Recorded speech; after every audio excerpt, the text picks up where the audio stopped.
Thomas Soto. Peut-on relancer l'activité en Europe? La pression monte sur la Banque Centrale Européenne, la BCE, qui se réunit tout à l'heure. Bonjour Nicolas Barré. Bonjour Thomas. C'est une pression pour qu'elle baisse ses taux d'intérêt et rende donc le crédit moins cher.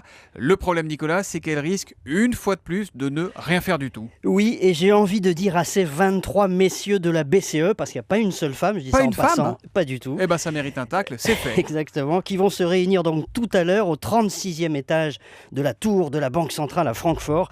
Messieurs, pensez aux 20 millions de chômeurs de la zone euro. Regardez par votre fenêtre 20 millions de chômeurs. C'est 30 fois la population de la ville de Francfort qui s'étale à vos pieds. Qu'attendez-vous pour agir? Qu'attendez-vous pour baisser les taux d'intérêt?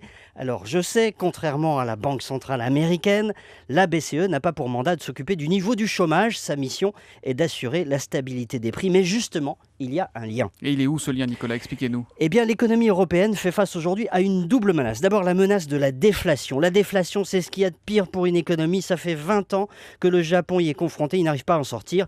Pourquoi c'est grave? Parce que quand les prix baissent, toute l'activité économique se fige. Vous n'allez pas acheter aujourd'hui quelque chose qui coûtera moins cher demain. Donc l'économie s'arrête. Et puis il y a autre chose qui baisse, ce sont les salaires. On le voit en ce moment en Espagne, en Grèce et même en Italie. Donc une partie de l'Europe est en train de subir la déflation.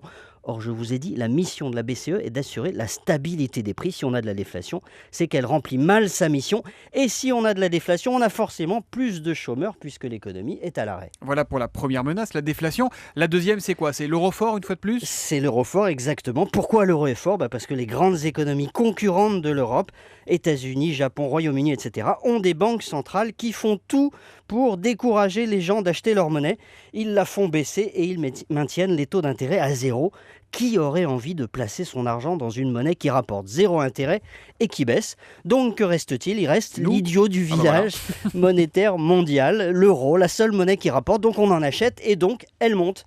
Seulement l'euro est trop fort pour les économies faibles du sud de l'Europe. Tous les efforts de productivité qu'ils font en se serrant la ceinture sont ruinés par l'euro fort et là encore, ça fabrique d'autres chômeurs. Voilà pourquoi je dis à ces messieurs de la BCE, pensez-y quand vous vous réunirez tout à l'heure. Ce que vous pouvez faire ne résoudra pas tous les problèmes, loin de là, mais ça peut aider. Qu'attendez-vous pour agir? Le cri d'alarme que lance Nicolas Barré ce matin, directeur de la rédaction des Échos, aux hommes, aux 23 messieurs de la BCE. L'édito Écho, c'est tous les matins à 8h10 sur Europe 1. À demain, Nicolas. À demain.